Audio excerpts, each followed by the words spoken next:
Ni wakati mwingine tena tunakutana katika matangazo yetu ya jioni kupitia mitandao yetu ya kijamii, Instagram, Facebook na YouTube ndani ya Auba Swahili. Langu jina ni Tenesta Masangula, nitakuwa pamoja nawe tukirambaza katika jarida la leo. Lakini kwanza tutazame habari kuu tulizo nazo. Mkoa wa Tabora. Katika operesheni hiyo tulikamata gunia 133 zilizokuwa ndani ya mapori haya mawili ambayo tulifanya operation. Mamlaka ya kudhibiti na kupambana na dawa za kulevya nchini Tanzania imeendesha operesheni kwenye hifadhi za misitu nchini humo. Security along Juba Highway. Indeed, even we have a friend of ours, a driver who was killed recently. They attacked him. Madereva wa magari ya mizigo kwenda Sudani Kusini wanaendelea na mgomo kwenye mipaka ya Elegu, mpaka wa Uganda na Sudani Kusini, wakipinga kuuawa kwa dereva mwenzao. Kutoka shilingi 300,000 hadi shilingi 500,000. Ongezeko hili limezingatia. Lakini leo mosi Mei ni siku muhimu kwa wafanyakazi duniani kote. Lakini siku hii ina umuhimu gani? Na je, inaweza kuwa msaada katika utatuzi wa kero na changamoto kwa wafanyakazi hasa Afrika? Swali hili litajibiwa hapa, muhimu usibanduke. Uganda Cranes holding on to the ball. Alan Okello. It's a goal!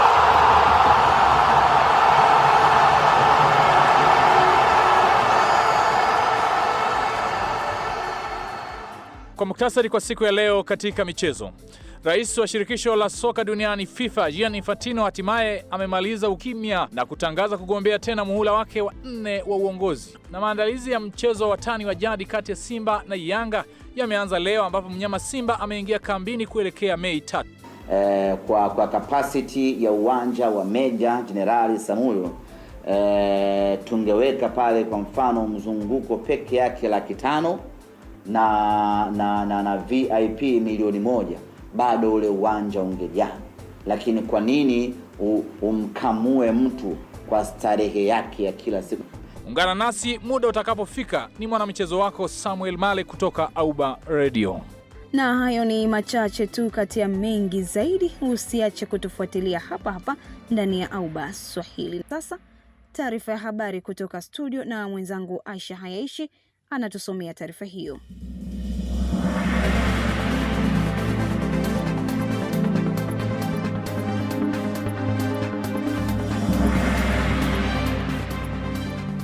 Na msomaji wako ni mimi Aisha Hayeshi. Zanzibar. Serikali ya Mapinduzi ya Zanzibar imetangaza ongezeko ya mshahara kwa wafanyakazi wake kutoka kima cha chini cha 300,000 hadi 500,000 kwa mwezi. Hii ikiwa ni hatua ya kuboresha maisha ya wafanyakazi wa sekta ya umma nchini humo. Hatua hiyo imetangazwa katika maadhimisho ya kimataifa ya kusherehekea siku ya kimataifa duniani ya wafanyakazi. Nairobi. Rais wa Kenya William Ruto ametangaza ongezeko la 12% wa mshahara wa wafanyakazi wa kiwango cha chini na nyongeza ya 15% kwa wafanyakazi wa sekta ya kilimo. Rais Ruto ametoa tangazo hilo wakati wa maadhimisho ya siku ya wafanyakazi duniani yaliyofanyika magharibi mwa Kenya. Rais Ruto amesema serikali yake imeongeza mshahara kufuatia ombi la wafanyakazi kupitia muungano wa wafanyakazi nchini humo. Hatimaye, kwa kutambua kujitolea, uvumilivu na mchango mkubwa wa wafanyakazi wetu katika ukuaji wa uchumi wetu, nina furaha kutangaza ongezeko la 12% ya mshahara ya jumla na 15% ya mishahara ya wanaohudumu katika sekta ya kilimo, amesema Ruto. Gaza. Wanaharakati wote isipokuwa 2 waliokuwa wamekamatwa na majeshi ya Israeli baada ya msafara wao waliokuwa ukielekea Gaza kuzuiwa wameachiliwa huru nchini Ugiriki. Hapo jana takriban wanaharakati 175 waliokuwa ndani ya boti 22 zilizobeba misaada kuelekea Gaza walikamatwa karibu na kisiwa cha Crete. Waandamanaji wa msafara huo wa flotilla walilaani hatua hiyo, wakiuita uharamia, wakisema wanachama hao walikamatwa kinyume cha sheria zaidi ya kilomita 965 kutoka Gaza katika maji ya kimataifa. Wizara mambo ya kigeni ya Israeli kwa upande wake iliuta msafara huo kuwa mbinu ya kujipatia umaarufu Wanaharakati wote waliokamatwa wameachiliwa huru katika kisiwa cha Crete isipokuwa wanaume wawili ambao wamesafirishwa hadi nchini Israel kwa ajili ya kuhojiwa, hii ikiwa ni kulingana na serikali ya Israel. Wizara ya mambo ya kigeni ya Israeli imesema kuwa mmoja wa wanaume hao, Saif Abu Kasheik, anashukiwa kuwa na uhusiano na shirika la kigaidi, huku mwingine, Thiago Avila, akishukiwa kufanya shughuli haramu. Wawili hao bado wanazuiliwa na mamlaka za Israel. Na hatimaye Marekani imemwekea vikwazo vikubwa rais wa zamani wa Jamhuri ya Kidemokrasia ya Kongo, Joseph Kabila, ikimtuhumu kuyaunga mkono makundi ya waasi ya M23 na AFC. Washington inadai Kabila alitoa msaada wa kifedha kwa AFC, alihamasisha wanajeshi kuasi kutoka jeshi la Kongo na hata alijaribu mashambulizi ya kuvuka mipaka dhidi ya vikosi vya serikali. Maafisa wanasema lengo la Kabila lilikuwa kuyumbisha serikali iliyopo madarakani na kumweka mgombea wa upinzani ili kurejesha ushawishi wa kisiasa. Chini ya uamuzi wa Wizara ya Fedha, mali zote za Kabila nchini Marekani zimezuiwa. Pia raia na kampuni za Marekani zimepigwa marufuku kufanya biashara na kiongozi huyo.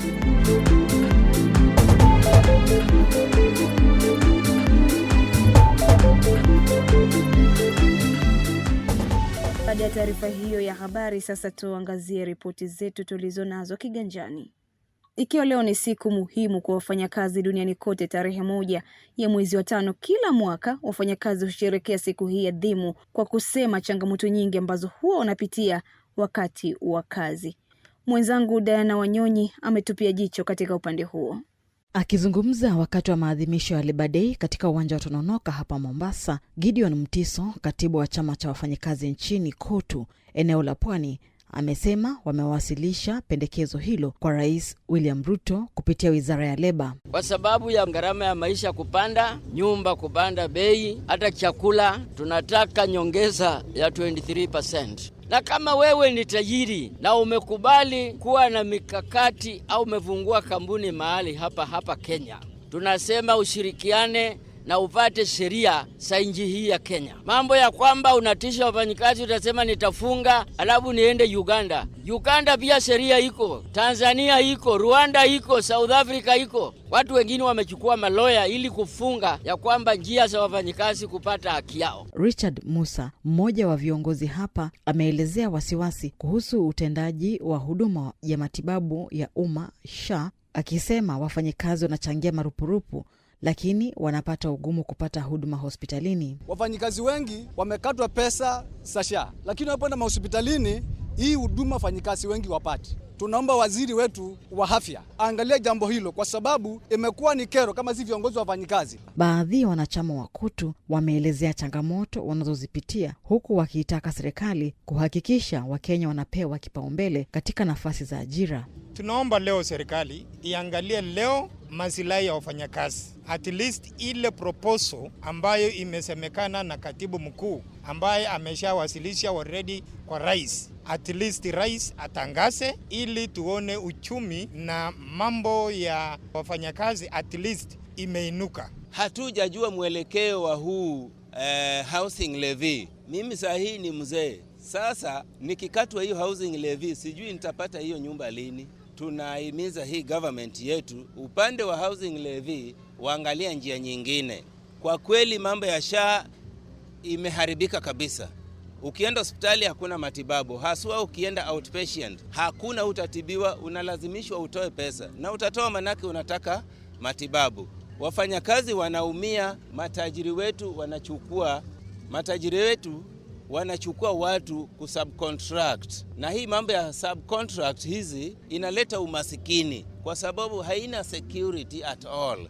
Huyu mtu hawezi kwenda bank kuchukua loan, hawezi saidika kwa njia yoyote. Mtu anafanya kibarua miaka 10, yeye bado ni kibarua. Nimezungumza na raia hapa na walikuwa na haya ya kusema. Mimi kama mfanyikazi wa hapa jijini, hii siku ya leo ya kusherekea siku ya wafanyikazi, mimi hata sioni kama ina maana sana kwa sisi wafanyikazi. Kwa sababu mwaka iliyopita kulikuwa na siku kama hii, lakini mambo walioyaongelea hawakuyatimiza. Mimi ni mfanyikazi wa serikali, lakini siku ya leo mimi sioni haja yake. Kwa sababu gani? Sisi kama Wakenya na wafanyikazi wa serikali tushazoea kuteseka. Mimi sioni haja. Kenya wanasema huko kama viongozi, lakini in the ground hatuoni wakitimiza. Diana Wanyonyi, Auba Kiswahili, Mombasa, Kenya. Tukisalia katika sikukuu hiyo ya Mei Mosi, serikali ya mapinduzi Zanzibar imetangaza kuongeza kima cha chini cha mshahara kutoka shilingi 300,000 hadi 500,000 za Kitanzania kwa mwezi, hatua inayolenga kuboresha maisha ya wafanyakazi na kuongeza motisha kazini. Mengi zaidi na mwanahabari wetu Amrat Haji kutokea Zanzibar.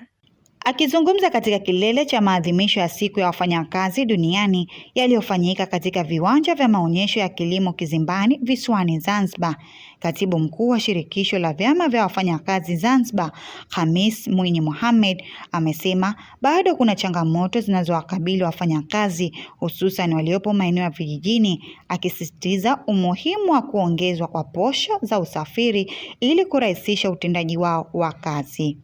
Swali lingine tunalokuomba Mheshimiwa Rais ni kuangalia wafanyakazi wanaofanya kazi katika vijijini na maeneo yasiyofikika, na hasa katika suala la kuongezea posho kidogo au mzunguko ambao unasababisha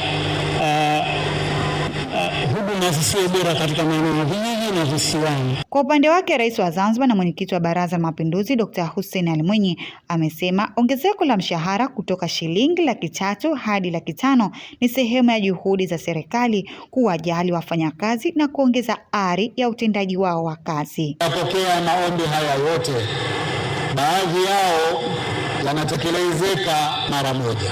Wafanyakazi wa serikali waliotumikia chini ya miaka 10 kutopatiwa kiinua mgongo, ili jambo litakwisha hivi karibuni. Posho ya mazingira magumu kwa wale wanaofanya kazi vijijini na katika visiwa vyetu vidogo vidogo izingatiwe. Kutumia fursa hii kuarifu kwamba serikali imeamua kuongeza kima cha chini cha mishahara kutoka shilingi 300,000 hadi shilingi 500,000. Ongezeko hili limezingatia hali ya uchumi wa nchi, gharama za maisha pamoja na umuhimu wa kuwapa motisha. Katika hatua nyingine, Rais Dr. Mwinyi ametangaza kuwa serikali imetenga nafasi za ajira 7,500 kwa mwaka wa fedha 2026-2027 kwa lengo la kupunguza changamoto ya ukosefu wa ajira.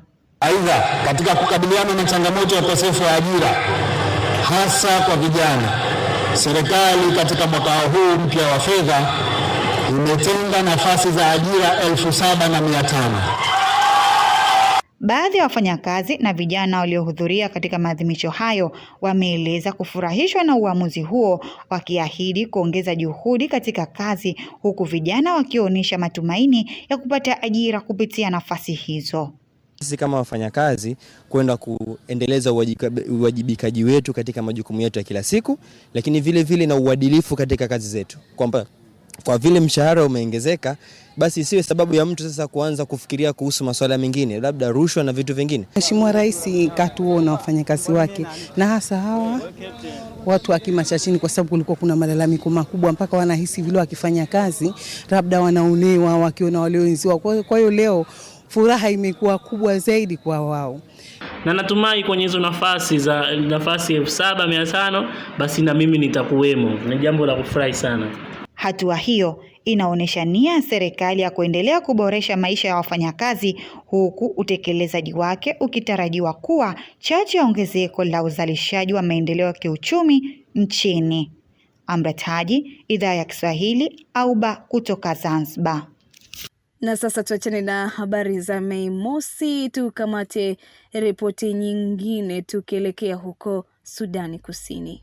Leo ni siku ya 3 madereva wa magari ya mizigo kwenda Sudani Kusini wanaendelea na mgomo kwenye mpaka wa Elegu, mpaka wa Uganda na Sudani Kusini, wakipinga kuuawa kwa dereva mwenzao. Hii sio mara ya kwanza madereva magari ya mizigo kufanya mgomo wakipinga hali ya usalama wao kuingia Sudani Kusini. Mwaka jana mwezi wa Disemba 2025, maafisa wa Uganda na Sudani Kusini walikutana mpakani na kuahidi kumaliza kero za madereva. Hata hivyo, hali imerudi tena baada ya kutotimizwa kwa ahadi za awali. Mwandishi wetu Isaac Mumena ametuandalia taarifa ifuatayo. Kwa mujibu wa mwenyekiti wa madereva wa mizigo ya kwenda Sudani Kusini, Isaac Katabazi, ambaye nimezungumza naye kwa njia ya simu akiwa kwenye mpaka wa Uganda na Sudani Kusini wa Eregu, na kuanza kuelezea kwa nini wameamua kusimamisha magari yao badala ya kwenda Juba. Ndio, leo ni siku ya 3 kutoka katika mgomo hii ikianzia. Mgomo ilianza kabla tulikuwa tunaongea na South Sudan authorities regarding the atrocities and injustice, even insecurity along Juba Highway. Indeed, even now we have a friend of ours, a driver who was killed recently. They attacked him. We have been attacked several times on the road, na tulikuwa hatupate suluhu mpaka juzi. Umoja wetu he was attacked, cut up to in the throat. That's when we decided enough is enough, so that we can put our tools down. Tabazi ameongeza kuwa mwaka jana walifanya mazungumzo na maafisa wa pande zote mbili jinsi wanavishambuliwa kutoka Eregu kwenda jijini Juba. Wanaombwa fedha na maafisa wa usalama barabarani, askari wa jeshi la polisi CID na jeshi, na wengine kushambuliwa, na baadhi ya madereva wamepoteza maisha. Tangu mkutano huo kulikuwa na hali ya afueni kidogo, lakini hali imerudi kama ilivyokuwa. Anaelezea tena. Even before tulikuwa tunazungumza na kina authorities of Sudan, we engaged the foreign affairs. We were supposed to have a meeting tarehe 5 na 7 katika hii mwezi mwenye Mei, walikuwa wanakwenda kuja, lakini juzi tumesikia hata au mwenye tulikuwa tunakwenda kuzungumza nao washatolewa ofisi. Sasa tulibaki hatuna namna yoyote, mpaka tukasema wacha tuweke tu zetu chini, kama tunagojea au mwenye wameingia ofisi waje tuzungumze. This time we want it final. Zamani ilikuwa mwezi moja alafu wanaingilia barabara. This time we want it final. Mtu mwenye ajui Eregu iko na parkings mbili. Parkings zote mbili zimejaa, na saa hii magari ako 16 kilometers from Eregu amefungiwa hapo. Wengine tumewaambia kila driver atafute fasa ambao nzuri waweke gari zao pembeni, kwa ajili Eregu saa hii is full. Ni malori tu yanayotoka Uganda au na pia mengine yanatoka Kenya? Magari yote ya malori, hata kama inatoka Kenya, hata kama inatoka Tanzania, ama hata itatoka popote, hakuna gari ya lori itaingia South Sudan. In fact, even the momentum we have given only the fresh vehicles, a momentum of only 4 days. Hizo siku 4 zikiisha, hakuna hata fresh itakuwa inaingia South Sudan. Wafanyabiashara wa Uganda, Kenya wanasafirisha mizigo mbalimbali kupeleka Sudani Kusini, pamoja na vyakula kama vile matoke, yani ndizi za kupika, matunda, nyanya, vitunguu, karoti na bidhaa zingine. Na kama hali hii ikiendelea zaidi, wafanyabiashara wengi watapata hasara. Isaac Mumena wa idhaa ya Kiswahili AUBA Radio. Nchini Tanzania rasmi yaamua kuzifunga kambi za wakimbizi za Nduta zinazopatikana mkoani Kigoma, wilayani Kibondo, zilizokuwa na wakimbizi wa Burundi waliotakiwa kuondoka kwa hiari baada ya makubaliano yaliyofanywa tangu mwaka 2025 na kuwataka wakimbizi hao kurudi katika nchi zao kwa hiari. Mwanahabari wetu Yahya Lisu ametizama kwa kina ripoti hiyo na kutuandalia taarifa ifuatayo. Waziri wa mambo ya ndani ya nchi Patrobas Katambi ametangaza rasmi kufungwa kwa kambi ya wakimbizi ya Nduta iliyopo wilayani Kibondo mkoani Kigoma, ikiwa ni hatua muhimu katika kumaliza uwepo wa wakimbizi wa Burundi nchini Tanzania. Kambi hiyo ya Nduta imekuwepo kwa zaidi ya miaka 10 tangu kuzuka kwa machafuko ya kisiasa nchini Burundi mwaka 2015 yaliyosababisha maelfu ya raia kukimbilia Tanzania wakitafuta hifadhi na usalama. Hata hivyo, serikali ya Tanzania kwa kushirikiana na wadau wa kimataifa ilianza kampeni ya kuwarejesha wakimbizi hao kwa hiari mwaka jana, zoezi lililolenga kuhamasisha kurejea nchini kwao baada ya hali ya usalama kuimarika. Akizungumza wakati wa kufunga kambi hiyo, Katambi amesema Hatua hiyo ni matokeo ya mafanikio ya kampeni ya urejeaji wa hiari ambapo idadi kubwa ya wakimbizi wa Burundi tayari wamesharejea nyumbani kwao. Amesisitiza kuwa Tanzania itaendelea kushirikiana na serikali ya Burundi na mashirika ya kimataifa kuhakikisha urejeaji huo unakuwa wa amani, salama na wenye utulivu. Kwa nizidi kusisitiza na kuomba, lakini ni nchi inayo kielelezo cha matumaini. Ni nchi ya amani na nchi yenye usalama. Hivyo basi yote haya ndivyo ambavyo mtu yoyote duniani angeweza kuitafsiri Tanzania. Kambi hii ilihifadhi wakimbizi 127,499 na ambapo kufikia juzi wakati tuna maliza zoezi la kuwarejesha tumesha kuwarejesha wakimbizi 166,330 kutoka kambi hii. Mmeona wakimbizi walivyokuwa wanaishi kwa shida. Kwa hiyo niwaombe sana, kuona ni kuamini. Mmeona namna gani wakimbizi walikuwa wanaishi hapa, pamoja na kwamba walikuwa wanapewa chakula, lakini aidha serikali imeeleza kuwa uwepo wa kambi ya wakimbizi kwa muda mrefu umekuwa ukihusishwa na changamoto mbalimbali za kiusalama katika baadhi ya maeneo ya mkoa wa Kigoma. Baadhi ya wakimbizi walitajwa kujihusisha na vitendo vya uhalifu, jambo lililochangia uamuzi wa kuharakisha mchakato wa kufunga kambi hizo na kurejesha hali ya kawaida katika jamii zinazozunguka maeneo hayo.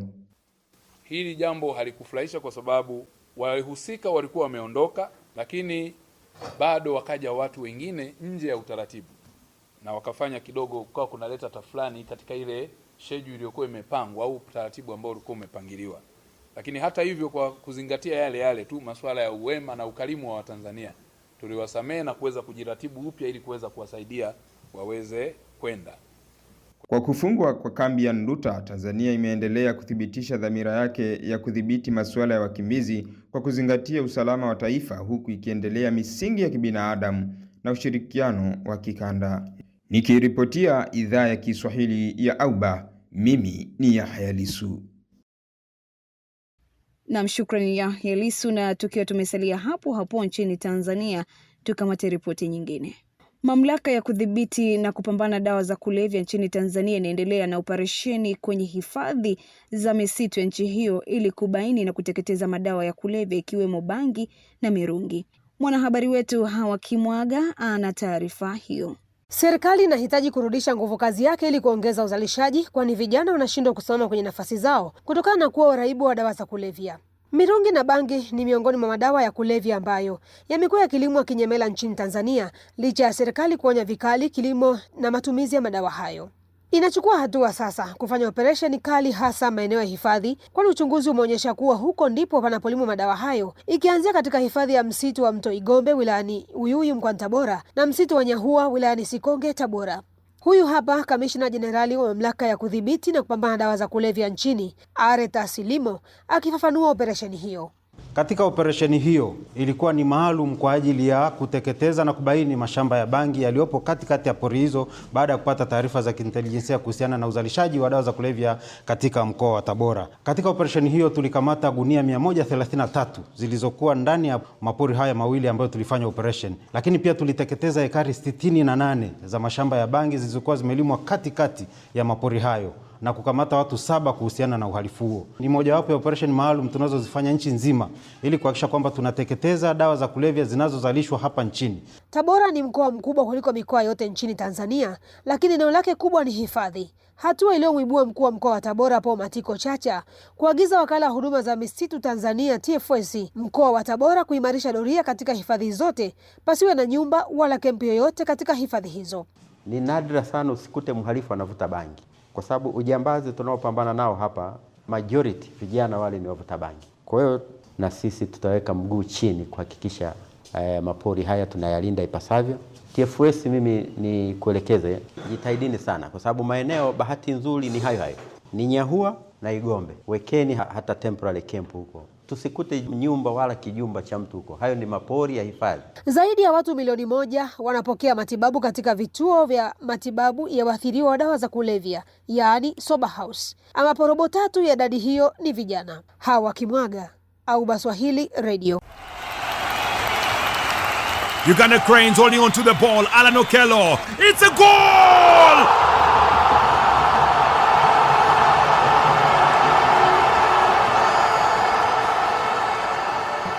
Na baada ya ripoti hiyo tuelekee viwanjani. Mwenzangu Samuel Male anatupasha yaliyojiri viwanjani leo.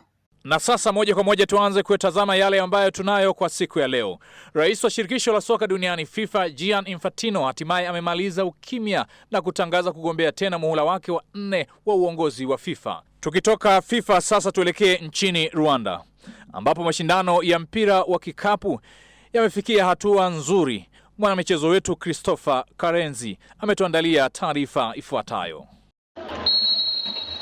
Tukianza na volleyball, timu ya Nishati Reg ya Rwanda imefikia hatua hii baada ya kuwabwaga Kenya Ports Authority KPA seti 3-1 kwenye hatua ya robo finali ya mashindano hayo. Reg Volleyball Club sasa inakwaruzana usiku huu na mpinzani wake Police Volleyball Club ya Rwanda, ambayo ilifunga kwa tabu sana timu ya chuo kikuu cha Kepler kwa seti 3-2. Kocha mkuu wa Reg Benoni Mugisha alikuwa na haya ya kueleza baada ya mchuano huu kuelekea nusu finali. The home derbies we are now used to them. I think maybe before we were not used. Mechi za dabi nyumbani kwa sasa ziko upande wetu. Nafikiri hapo awali hatukuwa tumezoea hivyo. Tunapaswa kucheza kwa 100%. Tunajuana vizuri na yule atakayekuwa katika kiwango cha 100% ndiye atakayeshinda. Tunachopaswa kufanya ni kuwa na utulivu wa kiakili tunapocheza. Naye kocha wa Police Volleyball Club Mugisha Freddy baada ya ushindi huo alipongeza wapinzani wao. It was really a good game. Kulikuwa mchezo mzuri sana na tulikuwa tumejiandaa vizuri kwa mechi hii. Tunaijua Kepler kwani tunacheza katika ligi moja hapa. Halikuwa jambo la kushangaza kuona wakiongoza. Hilo lilikuwa jambo la kawaida na lililotarajiwa. Tunafurahia sana matokeo haya na tunawaheshimu Kepler. Grateful for the results and the respect for Kepler. Timu ya jeshi la Rwanda APR Volleyball Club mbele ya mashabiki wengi walipoteza mechi muhimu kwenye hatua 16 bora dhidi ya Faith Union Sports ya Morocco kwa seti 3-1 katika uwanja wa BK Arena. Kocha mkuu wa APR Sam Mulinge alikuwa na kauli hii. Tumekuwa na shida kubwa sana upokezi, ukiangalia reception yetu haikuwa mzuri. Hii imekuwa ni safari ngumu kama anavyoeleza kocha Mulinge. Ni shida kubwa sana kwetu kwa sababu tulikuwa tunatarajia tungesonga mbele mpaka quarters. Hivi sasa tumesongeshwa nyuma, kwa hivyo tutaenda kuchezea nambari 9 mpaka 16. Timu nyingine zilizofuzu nusu finali ni Petrojet Sports Club ya Misri iliyoshinda Port Autonome de Douala ya Cameroon kwa seti 3-1 na Al Ahly ya Misri kuishinda Faith Union Sports Club ya Morocco kwa seti 3-0. Hivyo basi, nusu finali zitahusisha timu 2 kutoka Rwanda na 2 kutoka Misri. Tukiwa bado nchini, wapenzi wa soka watashuhudia dabi ya soka ya ligi kuu kati ya mabingwa watetezi APR Football Club na Rayon Sport katika uwanja wa taifa wa Mahoro jijini Kigali. Huu ni mchuano wa siku ya 29 wa ligi kuu ya Rwanda. Kwa sasa Rayon Sport inaingia katika mchezo huo ikiwa katika nafasi ya 4 baada ya kucheza mechi 28 ikiwa na alama 47. Inazidiwa kwa alama 8 na timu ya jeshi la ulinzi la Rwanda APR Football Club iliyo katika nafasi ya 2, huku Al Hilal Omdurman inayoshiriki ligi ya Rwanda kutoka nchini Sudani wakiongoza mpaka sasa. Nikiripoti kutoka Kigali kwa niaba ya Auba Radio ni Christopher Karenzi.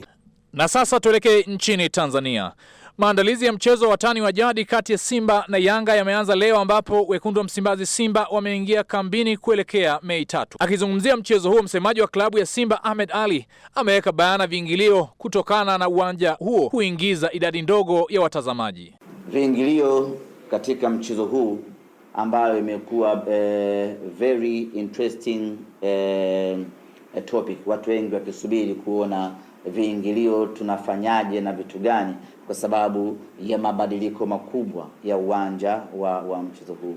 Na kimsingi hatujataka kuweka viingilio vya kausha damu. Tumetaka kuweka viingilio ambavyo kila mtu atamudu kuweza kuingia.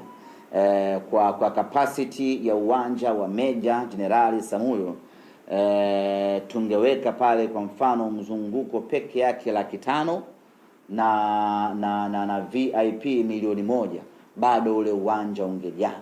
Lakini kwa nini umkamue mtu kwa starehe yake ya kila siku? Unajua football ni tofauti na starehe nyingine, lakini football ni starehe ya kila weekend. Kwa hiyo tukikukamua leo sawa, wiki inayokuja tutakukosa. Kutoka viwanjani ni mimi Samuel Male wa Auba Radio. Na kwa kutamatisha, tutazame habari kuu tulizokuwa nazo hii leo.